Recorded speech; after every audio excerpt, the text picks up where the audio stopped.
A paz do Senhor, meus irmãos, nós estamos aqui para a gravação de mais uma videoaula, desta vez iniciando o primeiro trimestre de 2026. Você que ainda não é inscrito no nosso canal, se inscreve, ativa as notificações para você estar recebendo aí durante todo esse ano de 2026, cada gravação que aqui for feita, cada videoaula e comentários sobre as lições de adultos da CPAD.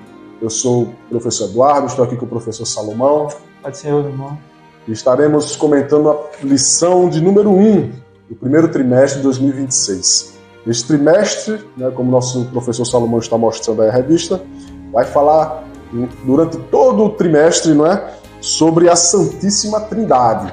Então, são lições muito proveitosas, muito esclarecedoras para o nosso entendimento, para a nossa apologética, para a defesa da nossa fé, daquilo que a Bíblia Sagrada nos ensina e nos afirma acerca da Santíssima Trindade. A lição de número 1, aproveitando, nós estamos falando aqui da Igreja Assembleia de Deus, em Parnamirim, a congregação Boa Esperança do Setor 2, sob a direção do pastor Georgem Silva. A lição de número 1 tem por título O Mistério da Santíssima Trindade. Então já começaremos esse trimestre, essa lição, falando sobre esse mistério da Santíssima Trindade. O que é a Santíssima Trindade? O texto áureo está em Mateus capítulo 3, versículo 17, que diz: Este é o meu Filho amado, em quem me comprazo. Glória a Deus, glória a Jesus. Estaremos falando durante esta lição, sobre este episódio onde se encontra Jesus Cristo sendo batizado ali por João Batista no Rio Jordão. A verdade prática diz: a doutrina da Trindade é central à fé cristã. Um só Deus em três pessoas que coexistem e atua harmoniosamente na obra da redenção. Glória a Jesus. Estaremos aqui detalhando cada ponto acerca da obra harmoniosa da redenção através da Santíssima Trindade. O texto bíblico em classe está em Mateus capítulo 3, do versículo 13 ao versículo 17. Você que é professor, que é aluno da EBD, estará fazendo essa leitura em sala de aula, que é exatamente o episódio do batismo de Jesus Cristo no Rio Jordão. E na introdução, nós estaremos falando aqui sobre o autor e escritor desta lição, deste trimestre, o pastor Douglas Batista. E na introdução ele vai falar sobre a revelação divina, sobre um dos momentos da revelação divina sobre a natureza trinitária de Deus. E é sobre esse episódio do batismo de Jesus no Rio Jordão. E é neste episódio que nós podemos ver claramente o papel, claramente a aparição, melhor dizendo, das três pessoas da Santíssima Trindade: o Pai, o Filho e o Espírito Santo. Jesus Cristo sendo ali batizado no Rio Jordão, o Espírito Santo em forma de pomba que desce dos céus e a voz do Pai, dizendo: Este é o meu Filho amado, em quem me comprazo.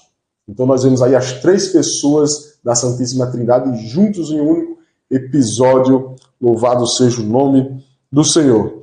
E o pastor Douglas Batista diz, nesta lição nós vamos abordar o mistério da Trindade sobre três aspectos: a revelação no batismo de Jesus Cristo, a distinção e unidade das pessoas divinas, o Pai, o Filho e o Espírito Santo, e a relevância da Trindade para a fé cristã. Tudo isso estaremos falando nesses três tópicos desta lição.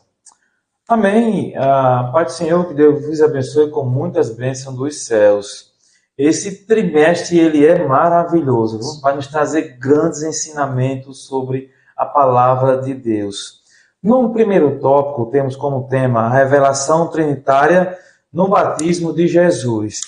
O primeiro ponto vai nos dizer sobre o batismo do Filho, a obediência de Cristo. Então, observe que o tema já diz tudo: o batismo do Filho, a obediência de Cristo. Então, Jesus, como Deus encarnado, desceu às águas, como o professor Eduardo aqui falou no início, descer as águas do Jordão para ser batizado por João Batista. Esse batismo, alguém pode dizer, mas se batizava para arrependimento dos pecados. Era um ato, à primeira vista, pode parecer desnecessário, já que Jesus não era um pecador.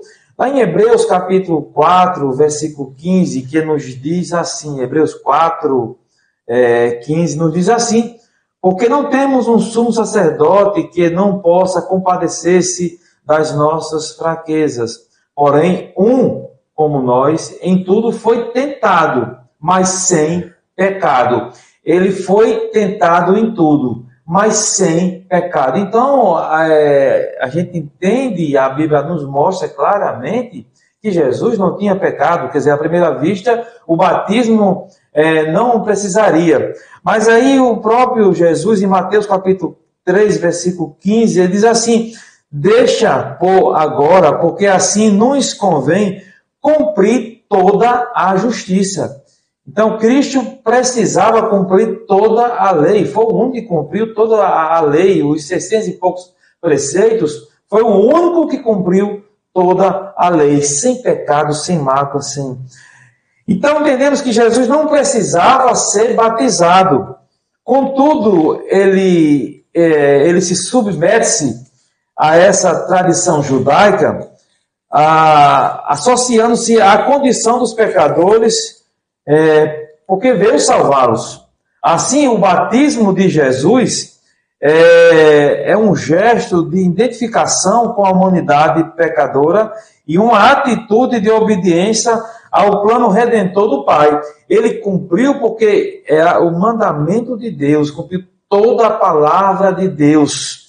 Esse é o início visível da missão messiânica, que culminaria na cruz do Calvário. Então, Jesus precisou ser batizado, porque o batismo do Filho o levou à obediência a Cristo. Cristo obedeceu o mandato de Deus.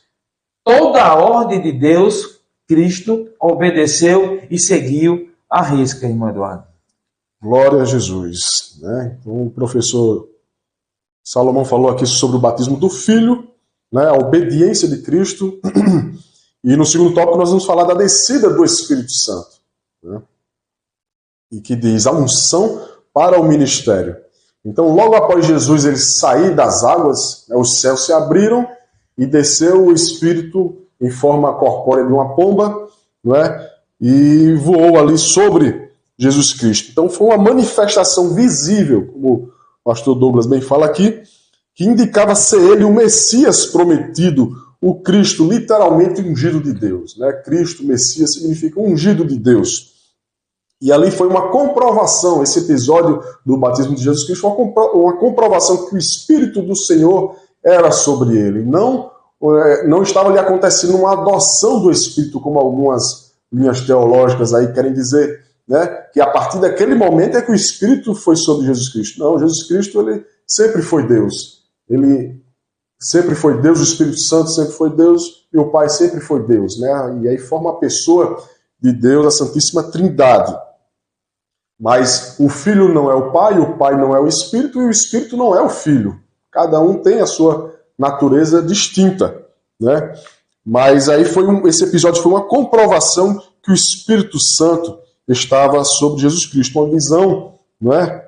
Representando a unção do Espírito sobre Jesus Cristo, uma unção que foi pública e visível por todos aqueles que estavam ali naquele momento, marcando o início do ministério do nosso Senhor e Salvador Jesus Cristo, e também para cumprir aquilo que está escrito em Isaías, do profeta Isaías, capítulo 61, versículo 1 e 2, é o texto que Jesus Cristo leu quando foi ao templo, né, e ali ele leu a Sagrada Escritura exatamente neste capítulo, Isaías 61, versículo 1 e versículo 2, que diz: o Espírito do Senhor Jeová está sobre mim, porque o Senhor me ungiu para pregar boas novas aos mansos, enviou-me a restaurar os contritos de coração, a proclamar liberdade aos cativos e a abertura de prisão aos presos, a apregoar o ano aceitável do Senhor e o dia da vingança do nosso Deus, a consolar todos os tristes. Glória a Jesus. Então o Espírito do Senhor Jeová estava sobre ele. E aí foi mais uma confirmação das Sagradas Escrituras, mostrando que o Filho, o Messias, o Cristo, tinha o Espírito Santo sobre ele. Amém, né? Como a palavra de Deus, ela se concretiza segundo a vontade do nosso Deus. O terceiro ponto do primeiro tópico ainda tem como tema a voz do Pai, a aprovação celestial. Então a gente está vendo sobre o ato que aconteceu, o batismo de Jesus Cristo por João. Então ele diz aqui que por fim uma voz audível no céu, ele a proclama. Lá em Mateus capítulo 3, versículo 17, diz que este é meu filho amado em quem me comprazo. Olha só, trata-se de uma declaração solene e pública do Pai, que não apenas confirma a identidade messiânica, mas também a divindade de Jesus. Ele não só comprova ou testifica da identidade messiânica, como também a divindade de Jesus, que ali era Deus conosco. Esta afirmação remete às mensagens messiânicas de alguns profetas, de que Jesus é o Filho eterno, o ungido de Deus, aquele que agrada plenamente o Pai. Lá em Salmos 2, versículo 7, Isaías 42, versículo 1, fala muito bem sobre isso. Quer dizer, a voz celestial, ela não só inaugura a sua filiação, mas proclama diante da humanidade, diante dos que estavam ali presentes, confirmando a encarnação do Verbo. João 1,14 nos diz assim: o Verbo se fez carne e habitou entre nós, e vimos a sua glória como a glória do unigênito do Pai, cheio de graça e de verdade. Uma comprovação da divindade de Jesus Cristo. Quer dizer, desse modo, dessa maneira que aconteceu, a voz de Deus no batismo autêntica não somente a missão redentora de Jesus, não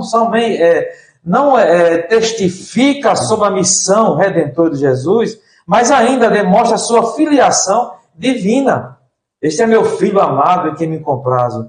Este é meu filho a quem me comprazo. Uma testificação da filiação de Jesus com o Pai. Há muitos que questionam, né, esse quadro, o que aconteceu com Jesus. Alguém até não aceita esse texto. Está difícil. Alguns dizem que não aceitam, mas está na Bíblia, a palavra de Deus. Ela é imutável, inerrante palavra do Senhor.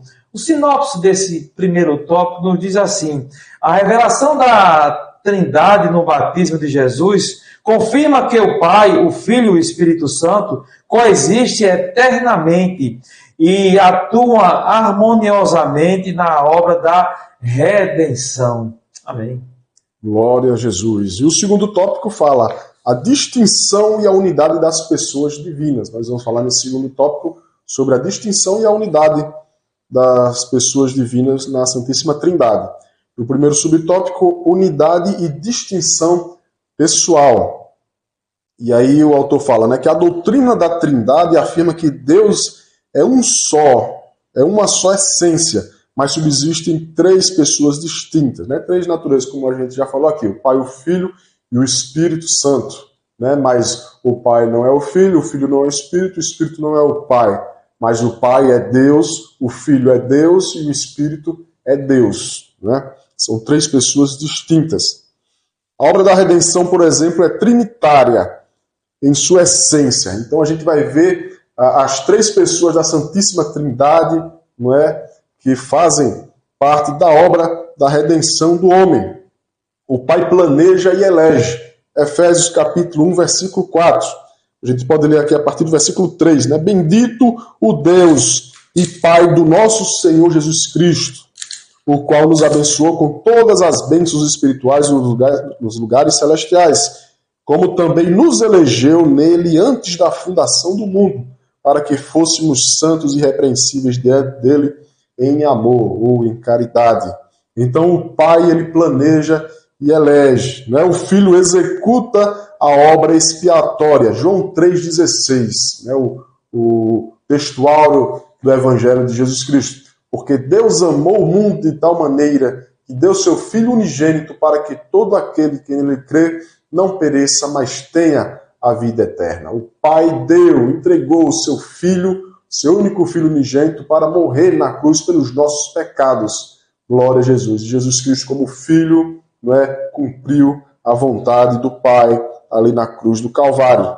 E o Espírito aplica os benefícios da salvação. Como nós bem conhecemos, Deus que fala que o Espírito Santo é que nos convence o homem do pecado, da justiça e do juízo. E aí o Espírito Santo ele aplica em nós os benefícios da salvação. Nos concede dons espirituais, nos enche com seu poder, do seu Santo Espírito, sobre cada um de nós. Nós passamos a ser templo e morada do Espírito Santo. Então as nossas decisões já passam pelo crivo do Espírito Santo. A gente vai ver no livro dos Atos dos Apóstolos, ele sempre falando, pareceu bem a nós, pareceu bem ao Espírito Santo e a nós, sempre colocando o Espírito Santo em primeiro lugar nas decisões, nas tomadas de decisões que a igreja fazia, a igreja primitiva. Da mesma forma deve ser na nossa vida. O Espírito Santo sempre deve tomar a frente, nos orientar, nos guiar, se assim nós buscarmos orientação de Deus. Então, o Deus bíblico não é uma unidade absoluta, monolítica ou impessoal, mas sim uma unidade composta e dinâmica eternamente, subsistente em três pessoas distintas: o Pai, o Filho e o Espírito Santo, todos eles participando da nossa obra de redenção. Amém. Você fica ligado com nesse trimestre que nós vamos ter estudos excelentes só sobre a Trindade.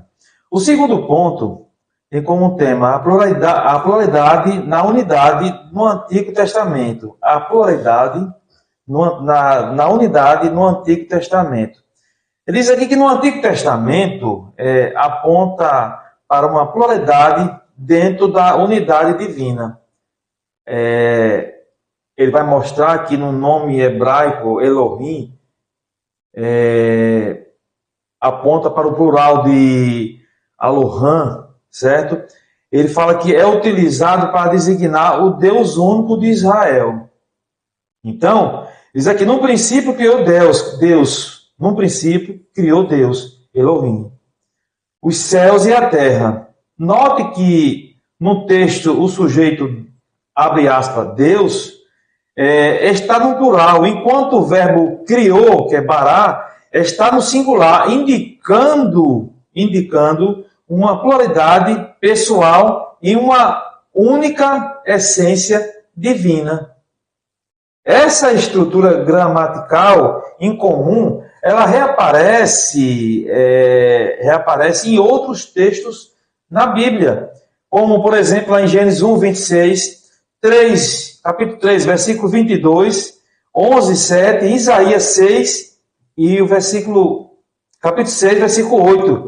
Essas passagens evidenciam que o monoteísmo no Antigo Testamento não nega de maneira nenhuma a Trindade, não, mas admite a pluralidade interna na divindade. Algumas religiões elas negam isso veementemente, mas a Bíblia ela mostra claramente. Então, sendo assim, a doutrina da Trindade não contraria a unidade do Deus conforme revelada nas Escrituras, mas a completa e a qualifica. Ela não vai eliminar de maneira nenhuma.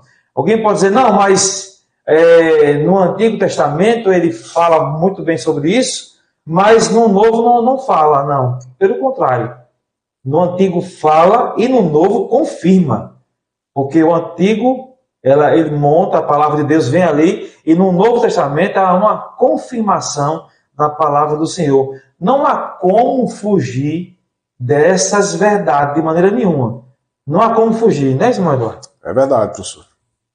E o terceiro subtópico do segundo tópico, né, fala a Trindade explicitada no Novo Testamento. E o autor fala, né, que a Trindade não é vista como três deuses, mas como três pessoas em um único Deus. E a gente vai ver aqui alguns exemplos no Novo Testamento relatando a individualidade de cada uma das pessoas da Trindade, né, do Pai, do Filho e do Espírito Santo. Por exemplo, na fórmula batisal, Mateus 28:19, né, quando Jesus Cristo orienta os discípulos a cumprir o ID, né, pregar o evangelho, discipular, fazer discípulos. E o Senhor Jesus fala, batizando-os em nome do Pai e do Filho e do Espírito Santo. O próprio Jesus Cristo está citando aí as três pessoas da Santíssima Trindade, né? Que os discípulos pregassem o evangelho e batizassem em nome do Pai, do Filho e do Espírito Santo. E é algo, né, uma ordenança para a igreja até os dias de hoje, onde é feito nas igrejas, tem que batismal ali, o batismo em nome do Pai, do Filho e do Espírito Santo. Então, o substantivo singular, o nome ônoma, indica uma só essência seguida por três pessoas distintas. O mesmo ocorre na bênção apostólica. Está em 2 Coríntios 13:13. A graça do nosso Senhor Jesus Cristo e o amor de Deus, né, Pai, e a comunhão do Espírito Santo seja com todos vós. Glória a Deus. Então, mais uma vez, no Novo Testamento, a gente vê aí agora na bênção apostólica a distinção das três pessoas da Santíssima Trindade. Ainda as Escrituras afirmam que fomos eleitos segundo a presciência de Deus Pai em santificação do Espírito, para a obediência e aspersão do sangue em Jesus Cristo. 1 Pedro, capítulo 1 e versículo 2. Então, essa tríade, né, o Espírito, o Senhor, Jesus Cristo e Deus Pai, reflete, obviamente, a estrutura trinitária da divindade. Então, está explícito aí no Novo Testamento a individualidade das três pessoas, né, da natureza de Deus, a Santíssima Trindade. Deu sinopse? Sinopse 2? A sinopse está na tua revista. Né? Diz assim, a unidade e a distinção das pessoas divinas mostram que a Trindade não é três deuses. Isso é muito claro, muito bem para você entender sobre isso. Mas um só Deus, em essência, revelado como Pai, Filho e Espírito Santo. O professor Eduardo acabou de lermos aqui, acabou de mostrar que na Bíblia existe prova concreta sobre isso. Porque se não houvesse o próprio Jesus ir de batizando em nome do Pai e do Filho, teria que, né, professor Eduardo, teria que rasgar essa parte da Bíblia. Não tinha como, teria que rasgar. O terceiro tópico da lição não diz assim, a relevância da Trindade para a fé cristã. Qual a relevância? Primeiro ponto, desenvolvimento doutrinário da Trindade. Esse primeiro ponto do terceiro, ele vai mostrar como foi desenvolvida a doutrina da Trindade, não é uma elaboração tardia da fé cristã. Como foi desenvolvida essa doutrina da Trindade?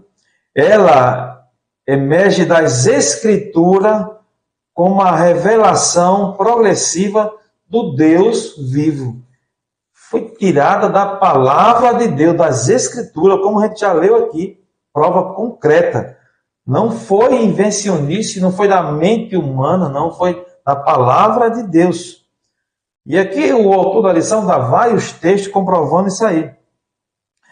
Sua plena compreensão foi definida nos primeiros séculos da igreja, como, por exemplo, lá no Concílio de Nicéia, 325 depois de Cristo. Lá proclamou que o Filho é da mesma substância do Pai, condenando a ideia de que ele fosse uma criatura exaltada. Outro, num concílio de Constantinopla, 381 depois de Cristo, completou a fórmula trinitária. Como é que ele completa? Ele diz aqui, olha, ao afirmar a divindade do Espírito Santo, aí completou a Trindade, certo?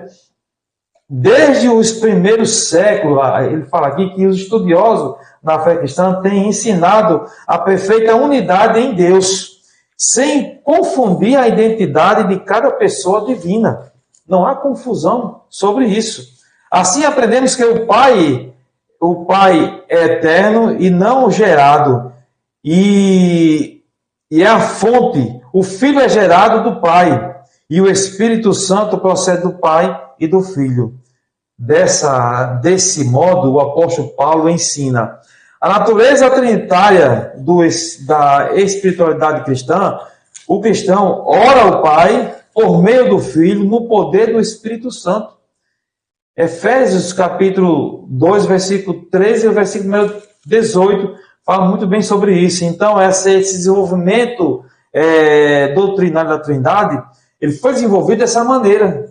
Então, é importante você ver essa origem para que você possa firmar os seus pés na verdade em Cristo Jesus, irmão Eduardo.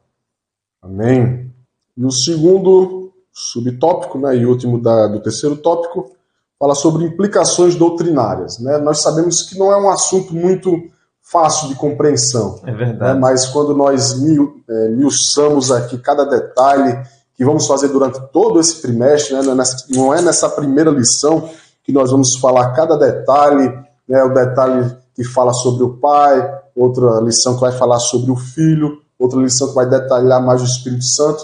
E aí a gente vai ver comprovações bíblicas, né? Cada detalhe falando sobre cada um deles. Né? Essa primeira lição é apenas um apanhado geral aqui para que nós possamos dar o primeiro passo, né? O primeiro mergulho nesse trimestre aprendendo sobre a Santíssima Trindade.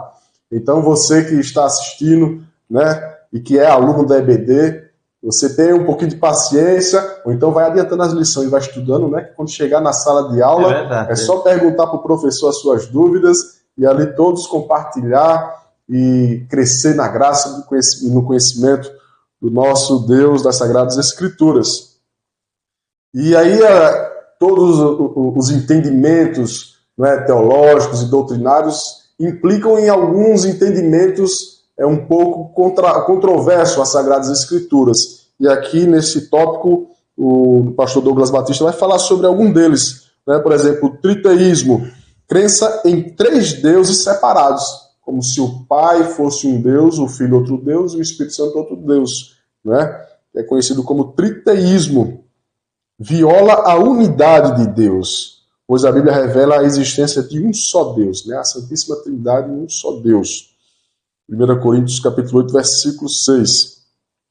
O unitarismo afirma que somente o Pai é Deus, negando a divindade de Cristo e do Espírito Santo, contrariando a Escritura que ensina a divindade de ambos. Aqui a gente vai ter uma lição somente sobre a divindade de Jesus Cristo, a divindade do Espírito Santo.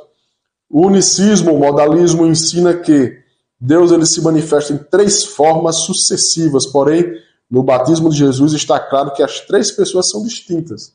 Né? O modalismo, o unicismo, diz que uma hora Deus é o Pai, a outra hora é o Filho, outra hora é o Espírito Santo, e aí ele fica nesse chaveamento, né? E a gente vê claramente no episódio do batismo de Jesus Cristo que os três ali estão presentes, estão juntos naquele momento, o Pai, o Filho e o Espírito Santo. Né? Assim sendo, o monoteísmo bíblico ensina que há um só Deus. Né? O monoteísmo, onde há somente um Deus, o politeísmo, vários deuses, mas nós cremos no monoteísmo, que há somente um Deus, e subsiste em três pessoas distintas. Né? A compreensão distorcida dessa doutrina tem sérias implicações para a salvação, né? Até para o nosso entendimento, pode gerar dúvidas ao ponto de uma pessoa se revoltar. Eu já vi pessoas revoltadas por não conseguir compreender determinado assunto, muitas vezes até sair, né, da igreja, porque aquilo ali não conseguiu entrar na cabeça dela. Né? A pessoa muitas vezes tem uma certa dificuldade, mas aí com paciência, né, buscando o fruto do Espírito, deixando o fruto do Espírito ser gerado dentro dele, deixando o Espírito Santo trabalhar para gerar amor, paciência, bondade, benignidade, vai tratar o seu relacionamento com o próximo, e aí você vai sendo transformado e tudo isso vai contribuindo para você também aprender e assimilar as Sagradas Escrituras. Então, a doutrina da Trindade é inseparável do Evangelho, pois o Deus que salva é o mesmo Deus que se revela. Glória a Jesus. Amém. O sinopse desse terceiro tópico nos diz assim: a doutrina da Trindade é indispensável para a fé cristã. É indispensável, pois revela o Deus que salva e garanta a integridade do Evangelho. Ela garante essa integridade, essa pureza do Evangelho. Chegamos à conclusão da lição, um rápido comentário sobre a conclusão. Ele diz assim que compreender a Trindade é fundamental para manter a fidelidade doutrinária. Compreender é você manter-se fiel à palavra do Senhor. Ela não apenas protege a integridade da revelação de Deus, mas também sustenta toda a estrutura da salvação. Ela mantém aquela estrutura que nos leva para o céu. Se houver alguma coisa na Bíblia que não tem sustentação pelo Espírito Santo, que é o que foi que inspirou a Bíblia, então toda ela cai por terra.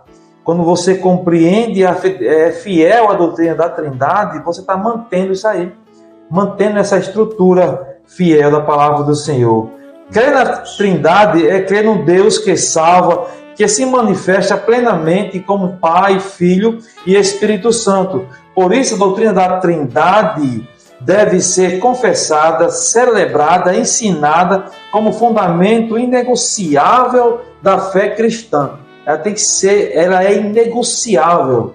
Você não pode negociar ela com nada nesse mundo. Os prazeres do mundo podem ser atrativos, pode ter trazer em algum momento felicidade, mas o final dela, a Bíblia diz que o final é para o inferno.